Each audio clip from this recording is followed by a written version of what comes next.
ہو رہا تھا. بھلے عادت تو یہ ہے اگر آپ آسمان پہ جانا چاہیں تو آپ کو ہوائی جہاز میں بیٹھنا پڑے گا, اور وہ ہوائی جہاز بھی کچھ دور تک جا سکے گا, اس سے آگے جانے والا ہے نہیں. یہ تو ہے عادت. اور قدرت کیا ہے؟ حضرت محمد صلی اللہ علیہ وسلم کو وہاں تک لے گئے جہاں تک جبریل بھی نہیں جاتے گئے نا. یہ عادت ہے, یہ قدرت ہے. ظاہر ہے کہ خود عادت ہوتی تو ہم بھی جایا کرتے, لیکن وہ عادت نہیں ہے, قدرت ہے. قدرت سے اللہ نے یہ بھی کر کے دکھایا. تو اللہ سبحانہ و تعالیٰ نے ان پر کوہ طور کا ایک چٹان پوری مسلط کی اور فرمایا کہ تم تورات کو مانتے کہ نہیں مانتے؟ تو اب جناب جب دیکھا کہ پیچھے اور مرے تو ہاں ہم تیار ہیں, وعدہ کرو کہ وعدہ کرتے ہیں. خذوا ما آتیناکم بقوہ, تو جو تم کو دیا ہے اس کو پوری مضبوطی کے ساتھ لے لو. یعنی مطلب یہ ہے کہ اب اس کے بعد اینگی بینگی مت کرنا اور اس پورے تورات پر عمل کرنا ہے. وَاذْكُرُوا مَا فِيهِ لَعَلَّكُمْ تَتَّقُونَ, اور جو کچھ اس میں احکام اور مسائل بتلائے گئے ان کو یاد رکھنا, اس سے تم متقی بن جاؤ گے. تو یہ ان سے وعدہ لیا, مگر وہ چٹان ادھر اور یہ ادھر, وہ وعدہ بھی بھول بھال گئے. تو پھر وہی حرکتیں ہم کو سنانا اس وجہ سے ہے. آج ہمارا حال بھی قرآن شریف کے ساتھ یہی ہو رہا ہے. وہ قرآن شریف کب یاد آتا ہے؟ جب کسی کا انتقال ہو جائے. بھائی اب تو قرآن کو ہاتھ لگانا ہی پڑے گا, ورنہ لوگ کیا کہیں گے. اب بھی نہیں قرآن پوچھتے میاں, اس وقت یاد آتا, بس اس یاد رہا ہوں. اور اس میں بھی میں کہہ رہا ہوں صرف اتنا ہے, پھر بھی عادت نہیں نا قرآن کو ہاتھ لگانے کی. اس بات سے اس وقت بھی وہ دیکھ لیتے ہیں کچھ لوگ پڑھیں, کہنے کا بس سب لوگ پڑھیں, ہماری طرف سے بھی کافی ہے, کیا ضروری کہ ہم بھی ہاتھ لگائیں. یہ ہو گئی ہماری حالت. اسی لیے قرآن شریف میں فرمایا گیا کہ جب نبی قیامت کے دن یہ کہیں گے, یہ بولو اے خداوندہ میری امت نے, میری قوم نے قرآن کو چھوڑ دیا. هذا القرآن مہجورا, مہجور ہجر سے قرآن کو انہوں نے چھوڑ دیا تھا.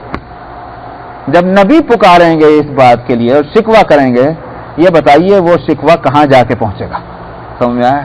وہ شکایت کیا رنگ دکھلائے گی نبی کی وہ شکایت؟ تو ہماری حالت یہی ہے, ہمیں ہر چیز یاد ہے, قرآن شریف یاد نہیں رہتا. ہر چیز کو ہاتھ لگانے کو وقت ملتا ہے, کہنے صاحب بہت بزی ہیں, بالکل فرصت نہیں ملتی. ارے بھائی اگر پوچھو کہ جناب والا آج وائٹ ہاؤس, جی بہت اچھا, میں بہنوں میں سب زیادہ پیار. باللہ من الشیطان الرجیم, بسم اللہ الرحمن الرحیم. وَإِذْ أَخَذْنَا مِيثَاقَكُمْ وَرَفَعْنَا فَوْقَكُمُ الطُّورَ خُذُوا مَا آتَيْنَاكُمْ بِقُوَّةٍ وَاذْكُرُوا مَا فِيهِ لَعَلَّكُمْ تَتَّقُونَ ثُمَّ تَوَلَّيْتُمْ مِنْ بَعْدِ ذَلِكَ فلولا فضل الله عليكم ورحمته لكنتم من الخاسرين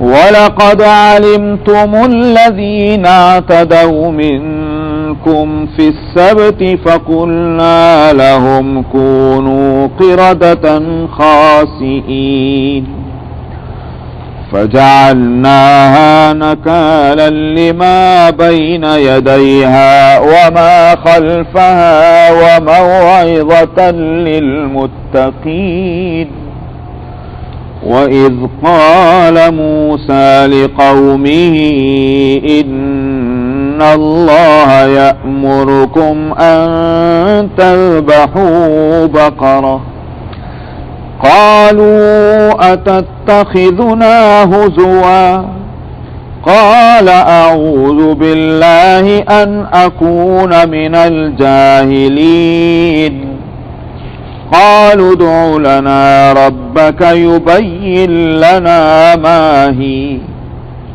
قال إنه يقول إنها بقرة لا فارض ولا بكر عوان بين ذلك فافعلوا ما تؤمرون قالوا ادع لنا ربك يبين لنا ما لونها قال إنه يقول إنها بقرة صفراء فاقع لونها تسر الناظرين قالوا ادع لنا ربك يبين لنا ما هي إن البقرة شابه علينا وإنا إن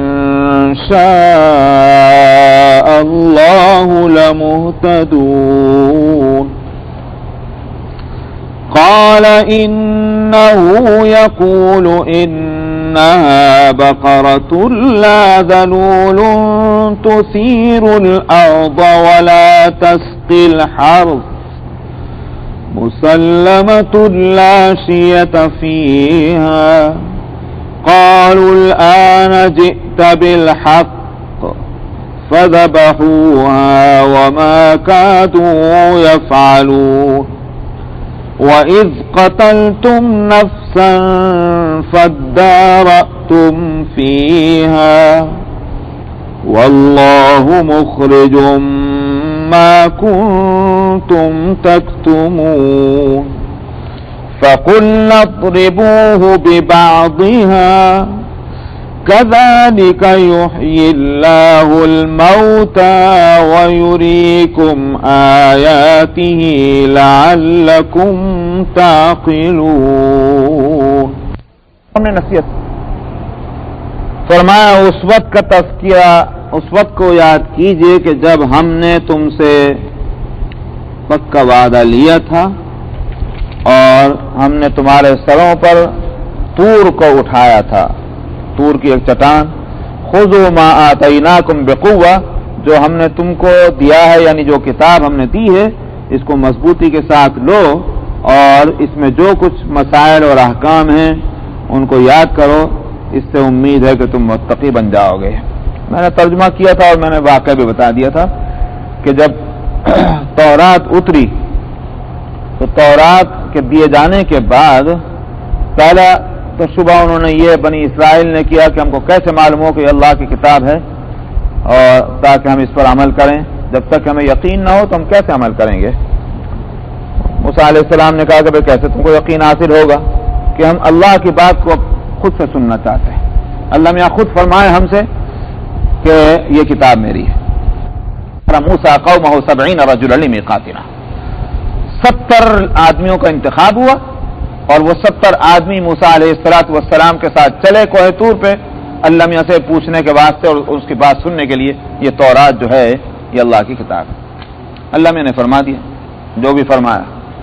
تو پھر یہ ہوا کہ یہ ہمیں نہیں سمجھ میں آ رہا ہے یہ کون بول رہا ہے، ہم تو اپنی آنکھوں سے دیکھنا چاہتے ہیں. اللہ کو اپنی آنکھوں سے نہیں دیکھ سکتے دنیا میں. تو فاخذتہم الرجفہ، تو پھر ان کو ایک زلزلہ جھٹکا آیا اور اس پہ سب گر پڑے اور یہاں تک کہ سب کی جان نکل گئی. تو موسیٰ علیہ السلام نے دعا کی، خداوندہ آپ تو قادر ہیں، غفور الرحیم ہیں، آپ نے ان سب کو مار دیا، میں کیا منہ دکھلاؤں گا جا کر لوگوں کو کہ 70 آدمیوں کو لے گیا تھا اور سب کو وہاں سب کی جان نکال دی. تو میرے لیے تو بڑی مشکل کھڑی ہو جائے گی. اس واسطے آپ ان بیوقوف لوگ جو ہیں ان کی بیوقوفی کی وجہ سے سب کو سزا نہ دیجیے. تو اللہ میاں نے پھر ان کو اٹھا دیا، وہ زندہ کھڑے ہو گئے. اب وہاں سے آنے کے بعد بھی جو اتنا بڑا جھٹکا کھا چکے ہوں تب تو سیدھے ہو جاتے. جا کر پھر بھی یوں کہا اللہ میاں کی بات ہم نے سن لی ہے، اللہ میں نے فرمایا کہ بے شک میری کتاب ہے، مگر یہ فرمایا اگر تم سے ہو سکے تو اس پر عمل کر لینا. تو بقول والد صاحب نے تفسیر میں اچھا ایک عنوان لگایا ہے کہ اونگتے کو ٹھیل کافی. وہ آدمی اونگ رہا ہو تو ذرا ٹھیل دیجیے تو ہم سے گر پڑے گا. ان کو تو سہارا مل گیا کہ صاحب یہ ہم سے نہیں عمل ہوتا اس پہ. اب جب ساری باتیں پوری ہو گئی، تمہارے مطالبے پورے ہو گئے، اب بھی تم یہ کہتے ہو ہم سے عمل نہیں ہوتا. اللہ نے اس پر ان طور پہاڑ کی چٹان ان کے سروں پر مسلط کی اور وعدہ لیا کہ اب تم عمل کرو گے. اس بات کا یہاں تذکرہ ہے. یہاں ایک شبہ ہوتا ہے، میں اس کو دور کر دوں. اور شبہ یہ ہوتا ہے کہ دین پر عمل کرنے میں یہ تو زور زبردستی ہو گئی. حالانکہ دین پر عمل کرنے میں اختیار رہنا چاہیے. زبردستی کسی سے دین پر عمل کرایا تو پھر وہ اختیار کے خلاف ہے. اور اللہ نے انسان کو اختیار دیا ہے کہ بالکل تم کو آزادی ہے، تم چاہے مسجد میں جاؤ چاہے شراب خانے میں جاؤ. جب آزادی ہے تو پھر یہ زبردستی کیسی ہوئی؟ تو ایک بات یہ ہے کہ اس کی اور پھر یہ قرآن شریف میں بھی موجود ہے، لا اکراہ فی الدین. دین کے معاملے میں اکراہ اور زبردستی نہیں ہے. جو جس کا دل چاہے وہ کر لو. ہاں قیامت میں اس کو دیکھ لیں گے، لیکن دنیا میں زبردستی نہیں. تو پھر لا اکراہ فی الدین بھی فرمایا گیا. اور یہاں بنی اسرائیل کے ساتھ یہ معاملہ کیا گیا کہ کوہ طور کی چٹان جو ہے ان کے سروں پر مسلط کر دی، مانو اس کو. ان دونوں میں ایک ٹکراؤ ہے. جواب کیا ہے اس کا؟ ایک جواب تو مفسرین نے یہ نقل کیا ہے کہ بھائی لا اکراہ فی الدین اسلام میں ہے. ہو سکتا ہے کہ پچھلے مذاہب میں، پچھلے دین میں وہ بات نہ رہی ہو اور وہاں مجبور کرنا رہا ہو. ایک امکان تو یہ ہے. لیکن جو جواب اس میں صحیح مانا گیا ہے وہ جواب یہ ہے کہ دو چیزیں ہیں. ایک تو ہے دین کے واسطے اکراہ کرنا، یعنی اس دین کو تم تسلیم کر لو، اس کو حق مان لو. یہ زور زبردستی سے نہیں ہوگی. لیکن ایک شخص کہتا ہے کہ میں نے اس دین کو مان لیا ہے، اب وہ دین کو مان لینے کے بعد اگر وہ عمل نہیں کرتا اس پر زبردستی ہوگی. اس کی ایک مثال ہے. اس کی مثال یہ ہے، گورنمنٹ کو مثال کے طور پر کچھ جاب اناؤنس کرتی ہے کہ صاحب اتنے ہمارے پاس ہیئرنگ ہیں. آپ کو اختیار ہے، آپ چاہے اپنے کو ہائر کرائیں اور چاہے نہ کرائیں، زبردستی نہیں کرے گی گورنمنٹ. لیکن جب آپ نے وہاں اپلیکیشن دے دی اور کہا کہ میں یہ جاب لیتا ہوں، اب وہاں آپ منمانی کریں اس کا اختیار نہیں ہوگا. آپ کو پھر وہاں جاب کے جو قواعد ہیں، جو ضوابط ہیں اس ڈپارٹمنٹ کے، وہ آپ کو پورے کرنے پڑیں گے. نہیں کریں گے تو سزا ملے گی. تو جاب کے لینے پر سختی نہیں ہے، لیکن جب جاب لے لی تو سارے قوانین چلیں گے، نافذ ہوں گے. تو دنیا میں بھی اسی طرح چلتا ہے اور عقل بھی اس کو تسلیم کرتی ہے. یہی بات ہے کہ کسی کافر کو مومن بنانے کے واسطے آپ کو مجبور نہیں کرنا ہوگا. اسلام پیش کیجئے، دلیل سے پیش کیجئے، سمجھ میں آئے وہ قبول کر لیں، نہیں سمجھ میں آئے تو آپ اپنا رستہ لیں، وہ اپنا رستہ لیں.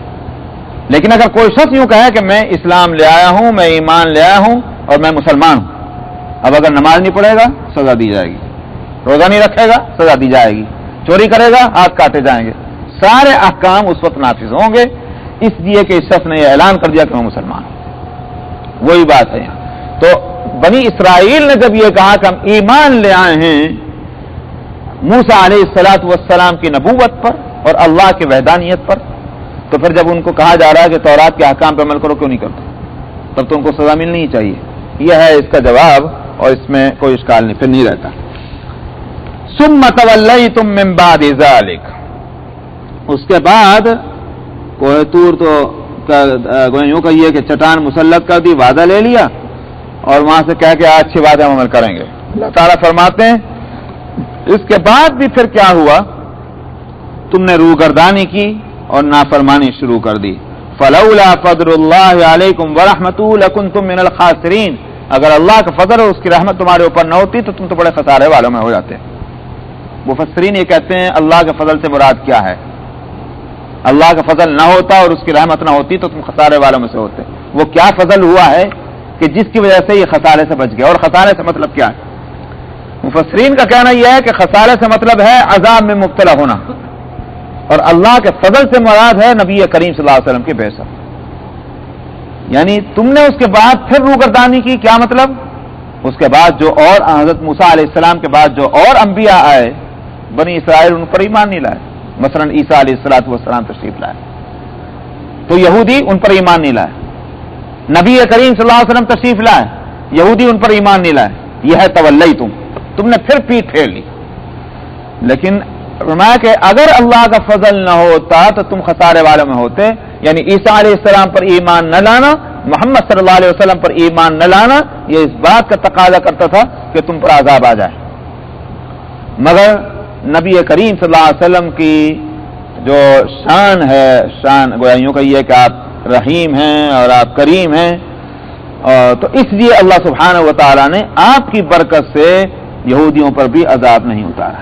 یہ ہے مفسرین کا کہنا جس طرح سے عالمی عذاب نبی کریم صلی اللہ علیہ وسلم کے دنیا میں تشریف لانے کے بعد ایسا عذاب کہ ساری دنیا کے انسان جو ہیں وہ عذاب میں مبتلا ہو جائیں، یہ نہیں آئے گا، جبکہ ساری امت محمد صلی اللہ علیہ وسلم کی، یہ سارے دنیا کے انسان محمد صلی اللہ علیہ وسلم کی امت ہیں۔ سمجھ میں آئی نہیں بات؟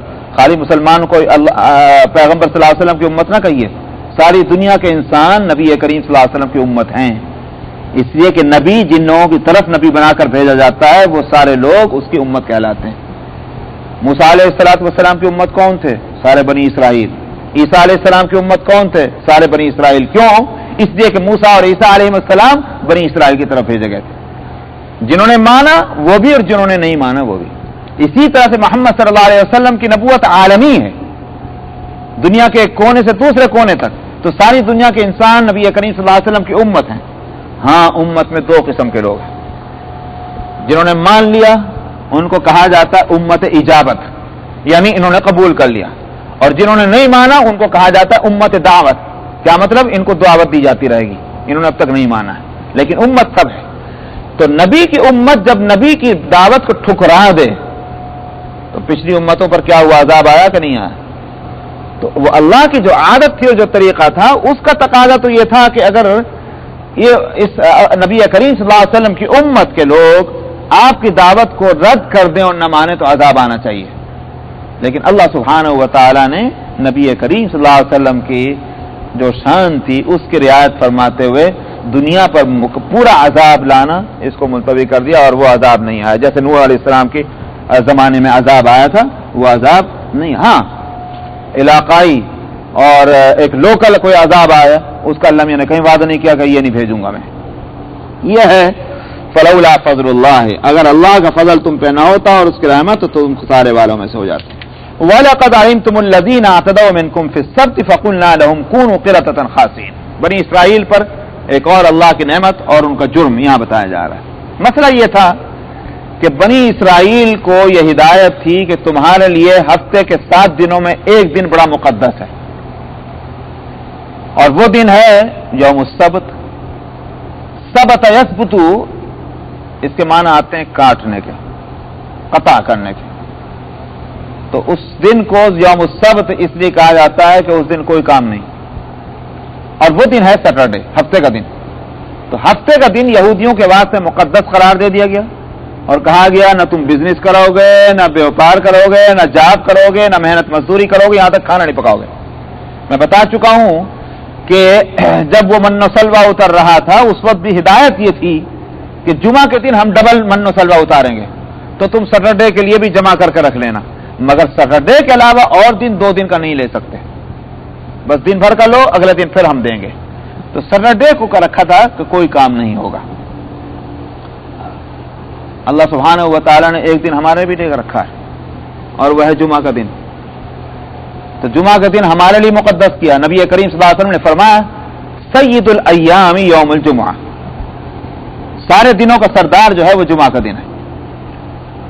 تو اب ہم کیونکہ اس دن آدم علیہ السلام کی تخلیق ہوئی، اس دن آدم علیہ السلام دنیا میں اتارے گئے، اور اسی دن جو ہے وہ پہلا نفخہ، پہلا سور پھونکا جائے گا، اور اسی دن دوسرا سور پھونکا جائے گا، اور قبروں سے لوگ زندہ ہو کر اٹھیں گے، یہ سارے کام جمعہ کے دن ہوں گے۔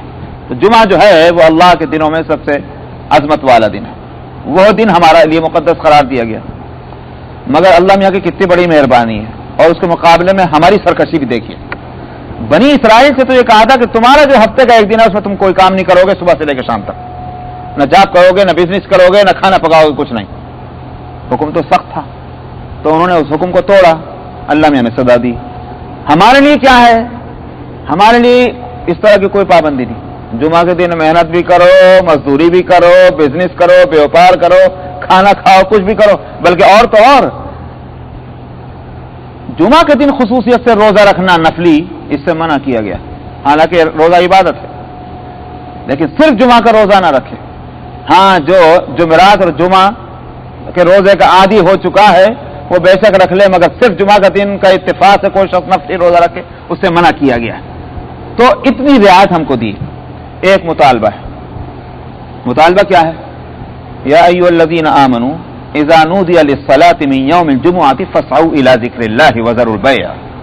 اے ایمان والو، جب جمعہ کی نماز کے لیے تم کو بلایا جائے، اذان دی جائے، تو اس وقت تم لوگ ادھر چل پڑو. وذروا البیع، اور بزنس بیوپار سب چھوڑ دو. ذالکم خیر لکم ان کنتم تعلمون، یہ تمہارے لیے بہت اچھی بات ہے اگر تم اس کا علم رکھتے ہو. اچھا صاحب پھر کب تک کے واسطے بلا رہے ہیں اللہ میاں؟ شام تک بیٹھنا پڑے گا؟ نہیں.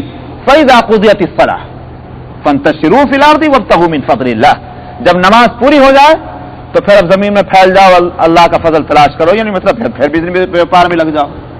یہ ہے ہم سے مطالبہ. ہماری حالت کیا ہے؟ بنی اسرائیل سے تو پورے دن کا مطالبہ تھا، ہم سے تھوڑی دیر کا مطالبہ ہے. اور ہماری حالت یہ ہے کہ فون کر کے یہاں پوچھتے ہیں MCC میں بھی اور سب جگہ، اجی جمعہ کی نماز کس وقت ہوگی؟ کہتے 1 بجے ہوگی. اجی نماز بتائیے. انہوں نے کہا بھائی 1 بجے ہوگی. صاحب میں اذان نہیں پوچھ رہا ہوں، میں نماز پوچھ رہا ہوں. بھائی اذان کے بعد 1:05 ہو جائے. صاحب میں نماز پوچھ رہا ہوں. اے بندہ خدا کے مجھے کیا معلوم خطیب صاحب کب خطبہ ختم کریں گے، کب وہ اللہ اکبر کہیں گے، میں تو نہیں جانتا، میں خطبہ بتا سکتا ہوں. تو خطبے کو وہ سمجھتے ہی نہیں. وہ سمجھتے کہ جس وقت اللہ اکبر کے لیے وہ کانوں پہ ہاتھ اٹھا لیں گے، جب کا ٹائم مجھے بتاؤ تاکہ میں کھٹ سے اس وقت پہنچ جاؤں. یہ ہے ہماری حالت. ہم کچھ بنی اسرائیل سے پیچھے نہیں ہیں. نبی کریم صلی اللہ علیہ وسلم نے فرمایا تھا کہ لَتَتَّبِعُنَّ سُنَنَ مَن كَانَ قَبْلَكُمْ، تم اپنی پہلی امتوں جو پچھلی امتیں گزر چکی ہیں ان کے نقش قدم پر چلو گے. فَلَوْ دَخَلَ فِي جُحْرِ ضُبٍّ لَدَخَلْتُمُوهُ، اگر کوئی شخص بجو کے بھٹ میں گھسا ہوگا تم بھی گھسو گے. آج ہماری حالت وہی، بالکل ان کے طریقے پہ چلے جا رہے ہیں. تو بنی اسرائیل کو ہدایت یہ تھی کہ یوم السبت کو کوئی کام نہیں کرنا. اب ایک بستی تھی ایلا سمندر کے کنارے. اب ظاہر ہے سمندر کے کنارے جو لوگ رہتے ہیں ان میں کافی لوگ ہوتے ہیں جو مچھلیاں پکڑنے کا کام کرتے ہیں، مچھیارے، اور مچھلی کا شکار کرتے ہیں، وہ خود بھی کھاتے ہوں گے اور بیچتے بھی ہوں گے. اب ان کے لیے بھی پابندی یہ تھی کہ صاحب آپ سیٹرڈے کو کوئی کام نہیں کریں گے، مطلب ایک مچھلی بھی نہیں پکڑے. انہوں نے چال کیا چلی؟ چال یہ چلی کہ جو اس میں سے کھاڑیاں نکل رہی تھی سمندر میں سے، نالیاں، کھاڑیاں بولتے ہیں نا اس کو، تو وہ کھاڑیاں جو نالیاں سمندر میں سے نکل رہی تھی، تو جیسے یہاں بھی آپ جا کے دیکھیں گے لیک مشیگن پہ کچھ تھوڑی سی نالیاں نکلی ہوئی ہیں، ان نالیوں کو کھول دیا کرتے تھے سیٹرڈے کی صبح کو، جا کے کھول دیتے تھے اور وہ ساری مچھلیاں اس میں آ جاتی. اور اس کے بعد شام کو جو ہے اسے بند کر دیتے تھے اس کے نالیاں. دوسرے دن جا کے مچھلیاں پکڑ لیتے تھے، وہ تو وہاں آئی گئیں، بڑی آسانی سے پکڑی جاتی تھی. یہ تھی وہ حیلہ اور چال جو بنی اسرائیل نے کیا. تو چونکہ یوم السبت کے جو احترام کا تقاضا تھا اس کو انہوں نے ہیلوں سے توڑا ہے. اس کا مطلب یہ ہے کہ اللہ کے حکم پر چلنا نہیں چاہا ہے. یہ ہے وہ بات. اس لیے اللہ سبحانہ و تعالیٰ کا عذاب آیا. وہ عذاب کیا تھا اس کو سنیں.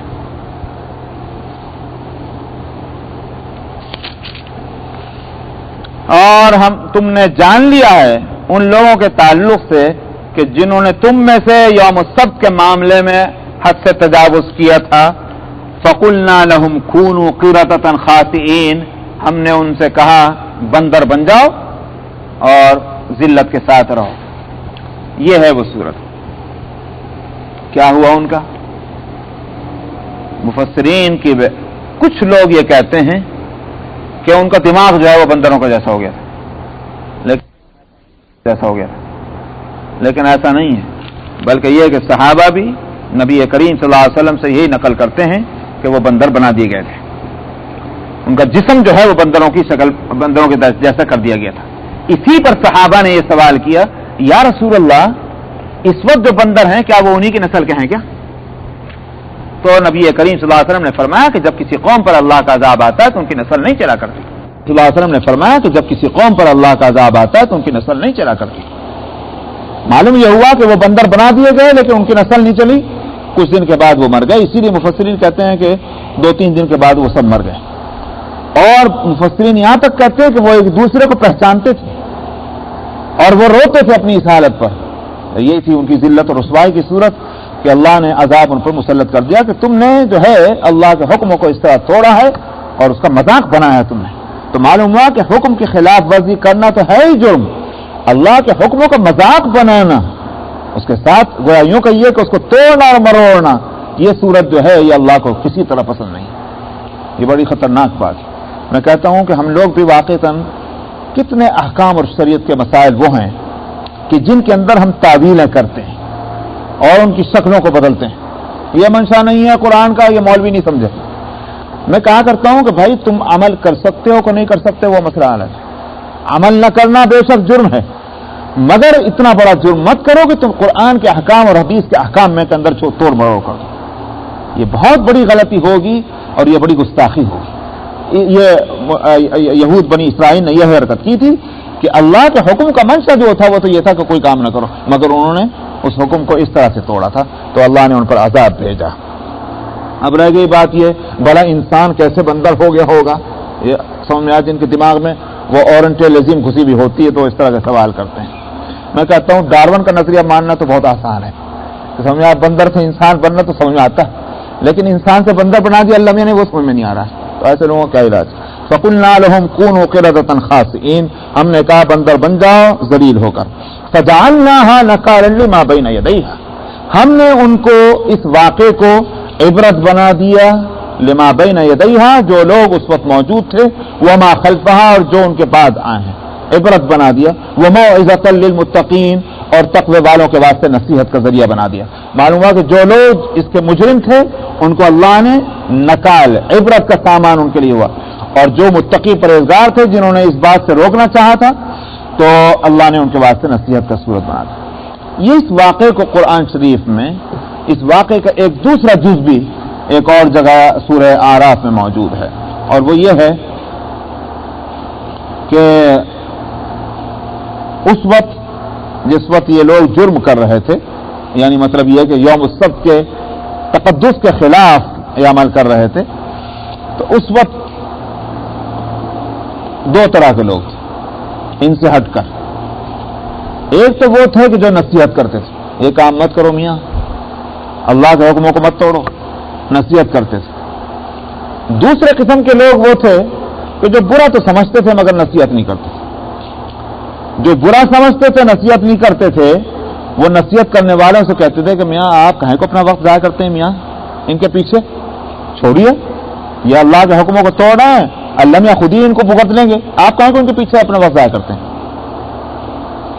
لما تعظون قوما اللہ مہلکہم او معذبہم عذابا شدیدا, کیوں آپ نصیحت کرتے ہیں ایسے لوگوں کو کہ اللہ چاہے تو ان پہ عذاب بھیجے اور اللہ چاہے تو ان کو معاف کر دے, اپنا وقت میں ضائع کریں. یہ ایک جماعت تھی ایسی. تو جو نصیحت کرنے والے تھے انہوں نے جواب دیا تھا کہ قالوا معذرۃ الی ربکم ولعلہم یتقون, ہم اس لیے نصیحت کرتے ہیں تاکہ اللہ میاں کے سامنے ہم عذر پیش کر سکیں. خداوندہ ہم نے تو نصیحت کی تھی, ہم آپ کے حکموں کو سمجھتے تھے اور ان کی برائیوں کو بھی جانتے تھے اور ہم نے نصیحت بھی کی تھی. اور دوسری بات یہ کہ امید ہے کہ بھئی نصیحت کسی وقت اثر کر جائے, 2-4 آدمی ہوں, 10-5 آدمی ہوں, وہ توبہ کر لیں, اس لیے ہم نصیحت کر رہے ہیں.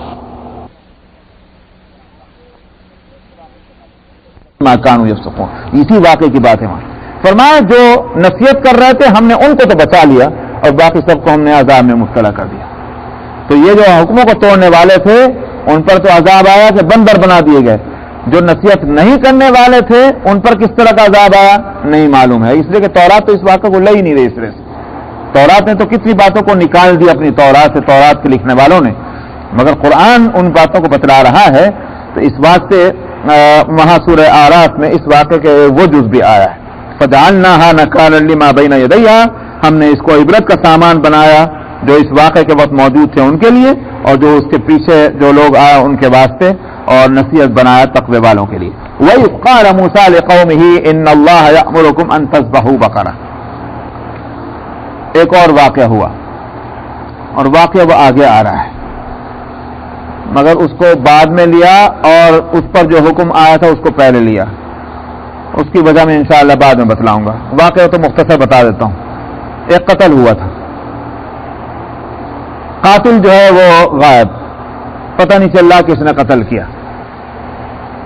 موسیٰ علیہ الصلوۃ والسلام کے پاس مقدمہ آیا کہ صاحب یہ سب قتل ہو گیا ہے اور ہمارا خیال یہ کہ فلانے نے قتل کیا, وہ کہ ہم نے نہیں کیا, اس نے کیا ہوگا, یہ سب چل رہا تھا. کیا کس کا واقعہ تھا, مطلب یہ کہ کیوں قتل ہوا تھا, کیا قصہ تھا, وہ میں بعد میں بتلاؤں. ایک واقعہ ہوا, اللہ سبحانہ و تعالی نے اس تعلق سے حکم کیا دیا. جب موسیٰ علیہ السلام نے دعا کی خداوندہ یہ قتل ہوا ہے اور پوری کمیونٹی کے اندر بڑا خلفشار ہے، اس مسئلے کو کھول دیجئے کہ قاتل کون ہے۔ موسیٰ علیہ السلام نے دعا کی، اللہ میں نے حکم دیا ان سے کہو کہ ایک گائے ذبح کریں، سمجھا، گائے ذبح کریں، یہ ان سے کہہ دو لوگوں سے، یہ اللہ نے حکم دیا۔ پوچھ تو رہی ہے کہ قاتل کون ہے، حکم ملا گائے ذبح کرو، تو اب ذرا سمجھنا مشکل ہو رہا تھا، مگر سوال یہ ہے کہ کہنے والا کون ہے، یہ ہے بنیادی بات۔ یہاں میں اس لیے اس کو اہمیت سے کہہ رہا ہوں کہ آج بھی ہم لوگوں کو یہ سمجھنا چاہیے کہ جب ایک مسئلہ قرآن میں ہے اور حدیث میں ہے، اس کے بعد ہماری گردنیں جھک جانی چاہیے۔ یہی میں کہا کرتا ہوں اپنے دوستوں اور ساتھیوں سے، کیوں پوچھتے ہو کہ عقلی دلیل کیا ہے اس کے پیچھے، سمجھا، یہ مسئلہ کیوں بتایا گیا، کیوں کا جواب تو اللہ کے پاس۔ ہم تو یہ بتا سکتے ہیں کہ یہ مسئلہ قرآن میں ہے کہ نہیں ہے، یہ مسئلہ حدیث میں ہے کہ نہیں، لیکن تم یہ پوچھو کہ تمہاری عقلوں کو مطمئن کر دیں، غلط۔ وہی بات وہاں بھی تھی کہ موسیٰ علیہ السلام جب ایک بات بتا رہے ہیں، تمہارے دماغ کے اندر یہ بات آ کیوں رہی ہے کہ ہم نے پوچھا تھا قاتل کو، یہ گائے ذبح کرنے کی بات کر رہے ہیں؟ نبی جب کہہ رہے ہیں ایک بات کو تو اس کو مان لو، یہ تھی بات۔ اب طبیعت میں تو ہے سرکشی، یہ معلوم ہے کہ نبی کہہ رہے ہیں، تب یوں تو نہیں کہہ سکتے ہم گائے نہیں ذبح کرتے۔ بات کیا شروع کی، پڑھیے آپ، وَإِذْ قَالَ مُوسَىٰ لِقَوْمِهِ إِنَّ اللَّهَ يَأْمُرُكُمْ أَن تَذْبَحُوا بَقَرَةً، اس وقت کا ذکر کیجئے جب موسیٰ نے اپنی قوم سے کہا کہ اللہ نے حکم دیا ہے تم کو کہ ایک گائے کو ذبح کرو۔ قَالُوا أَتَتَّخِذُنَا هُزُوًا، لوگ کہنے لگے موسیٰ سے، اجی کیا آپ مذاق کر رہے ہیں؟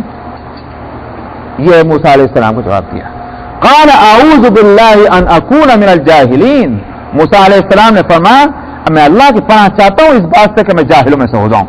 یعنی مطلب کیا ہے، میں ایک نبی ہوں، اللہ کا حکم سنا رہا ہوں، اللہ کا حکم سنانے کا مطلب کیا ہے، وہ ایک شریعت ہے، تو شریعت کے معاملے میں مذاق کرنے بیٹھ جاؤں، یہ تو جاہلانہ حرکت ہوگی۔ ایک پڑھا لکھا آدمی، ایک دیندار آدمی شریعت کے معاملے میں، مذہب کے معاملے میں مذاق نہیں کرے گا۔ تو معلوم ہوا کہ مذاق اور دل لگی ہر جگہ اچھی چیز نہیں ہے، دین کے معاملے میں دل لگی کرنا اچھی بات نہیں، یہ اس سے مسئلہ سامنے آیا، وہ جاہلانہ بات۔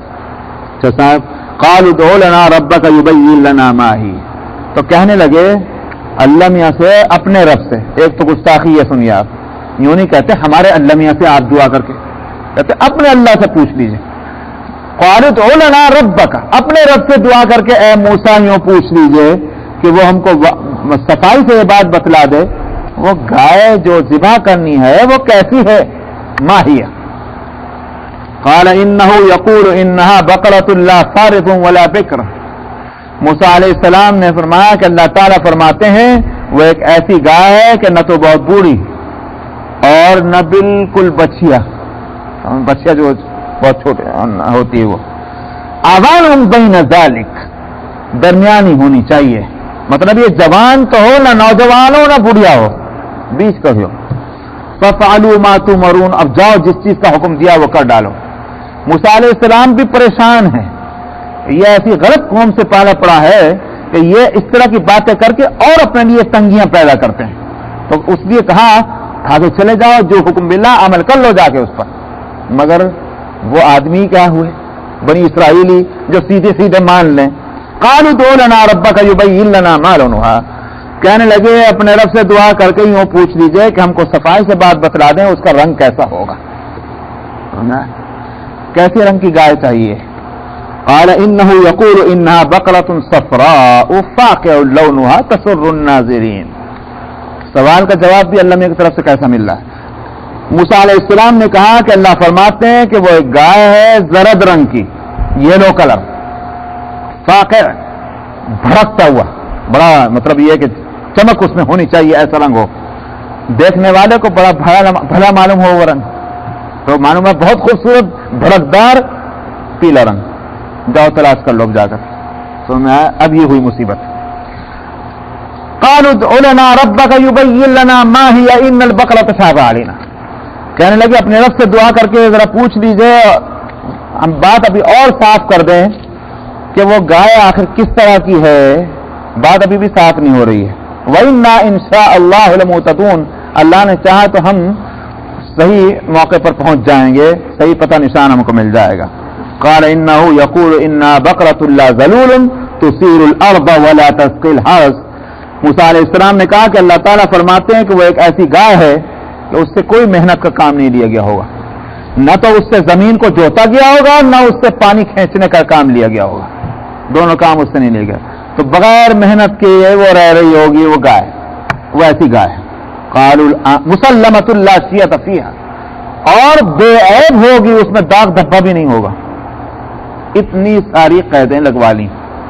نبی کریم صلی اللہ علیہ وسلم نے فرمایا تھا کہ اگر بنی اسرائیل پہلے ہی حکم جیسے ہی آیا تھا، اگر وہ اس وقت کوئی بھی گائے لے کر ذبح کر لیتے وہ حکم کی تعمیل ہو جاتی، مگر انہوں نے سوال بکثرت کر کے اپنے لیے مصیبت کھڑی کی.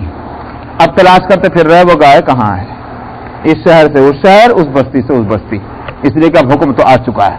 قالوا الآن جئت بالحق، کہنے لگے ہاں اب بات صاف ہو گئی. فذبحوها وما كادوا يفعلون، فرمایا کہ انہوں نے ذبح تو کیا مگر وہ کرنے والے نہیں تھے. یہ معلوم ہوا کہ یہ سارے سوالات کیوں ہو رہے تھے؟ نہ کرنے کے لیے بہانہ مل جائے. یہ سوال اس لیے نہیں تھا کہ گائے کے مسئلہ سمجھ میں نہیں آ رہا تھا، بلکہ اس لیے سوالات ہو رہے تھے جان چھوٹ جائے کسی طرح. تو معلوم ہوا کہ کثرت سوال جو ہے اس کی بھی دو صورتیں. ایک کثرت سوال اس لیے ہے کہ صاحب واقعتاً بات سمجھ میں نہیں آئی ہے. ایک طالب علم ہے کلاس روم کے اندر بیٹھ کر کے استاد سے برابر سوال کرتا ہے، وہ سوال جو ہے وہ اس لیے ہے کہ تاکہ مسئلہ صاف ہو جائے. ایک عمل کرنے والا جب سوال کے پیچھے سوال کرتا ہے، عام طور پر کیا ہوتا ہے کہ وہ اس لیے بار بار سوال کر رہا مولوی صاحب کو ایسی بات بتلا دیں جس سے میری جان چھوٹ جائے. تو میں وہ مسئلہ سمجھ میں آ رہا ہے مگر جان چھوٹنے والی بات کسی طرح نکل کے آ جائے. یہ دو غرضیں ہیں. اس بات سے پہلی غرض تو صحیح ہے اور دوسری غلط ہے. اسی لیے علماء کہتے ہیں کہ جو طالب علم، جو اسٹوڈنٹ کلاس روم کے اندر سوال نہ کرے اس کو چاہیے گھاس کھائے، اور اسی طرح سے جو مرید اپنے شیخ سے بار بار سوال کرے اس کو بھی چاہیے کہ جا کے گھاس کھا لے. یہ تو جانوروں والی بات ہے. تو مرید کو جس کو عمل کرنا ہے وہ زیادہ سوال نہ کرے، جو حکم مل گیا عمل کر لے. اور طالب علم اسٹوڈنٹ جو ہے وہ اگر بدھو بن کے بیٹھا رہے سوال ہی نہ کرے تو اس کو علم کہاں سے ملے گا؟ اس کو سوال کرنا چاہیے. تو یہ علماء اسی لیے کہتے ہیں. تو یہاں انہوں نے ان سے عمل کا مطالبہ تھا، انہوں نے سوالات شروع کیے.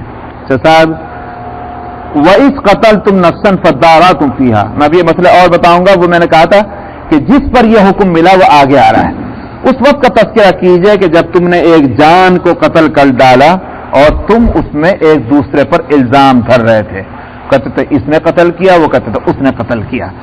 واللہ مخرج ما کنتم تکتمون، اور اللہ میاں اس بات کو صاف کرنا چاہتا تھا جس کو تم چھپا رہے تھے. قاتل چھپا ہوا تھا انہی کے اندر، اللہ میاں اس کو لا رہے تھے سامنے کہ نکل کر آ جائے قاتل. تو اللہ نے حکم کیا دیا؟ فَقُلْنَا اضْرِبُوهُ بِبَعْضِهَا، گائے ذبح کرو اور ذبح کرنے کے بعد اس کے گائے کے بدن کے ٹکڑے جو ہیں وہ اس لاش جو قتل کر دی گئی ہے اس لاش سے لگاؤ، اس ڈیڈ باڈی سے. تو اس گائے کے ٹکڑے کو جس کو ذبح کیا گیا ہے ڈیڈ باڈی پر لگاؤ. فَقُلْنَا اضْرِبُوهُ بِبَعْضِهَا، یعنی گائے کا کوئی حصہ بدن کا اس کی باڈی سے لگاؤ. كَذَلِكَ يُحْيِي اللَّهُ الْمَوْتَى، کیا مطلب؟ آگے تو قرآن شریف وہ بات اس طرح شروع کر دیتا ہے نا کہ بات جو نہیں کہی جائے وہ بھی سمجھ نہ آ جائے.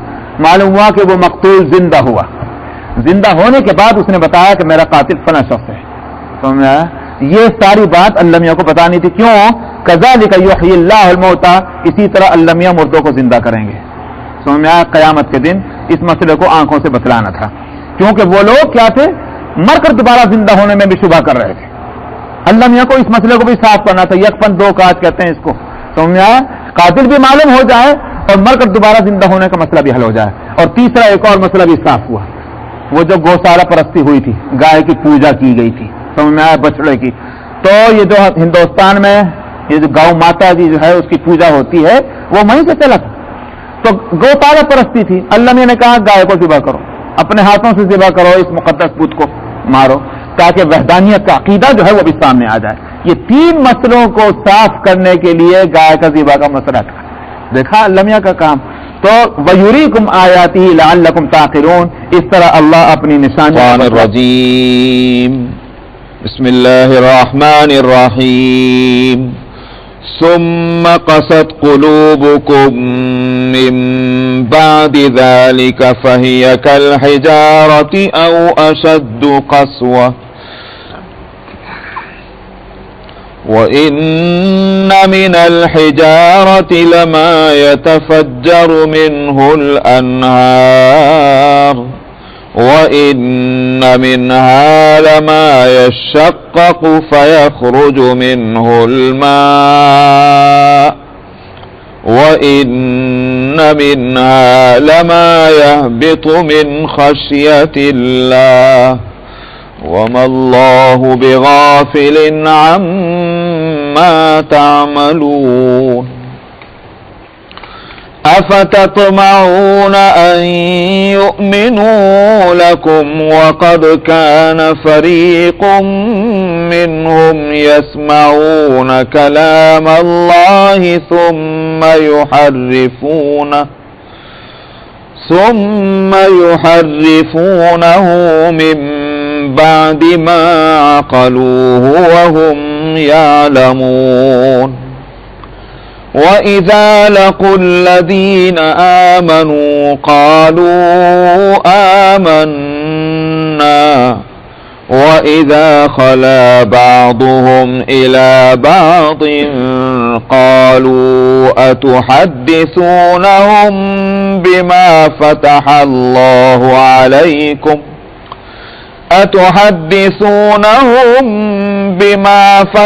الله عليكم ليحاجوكم به عند ربكم أفلا تعقلون أولا يعلمون أن الله يعلم ما يسرون وما يعلنون ومنهم أميون لا يعلمون الكتاب إلا أماني وإن هم إلا يظنون فويل للذين يكتبون الكتاب بأيديهم ثم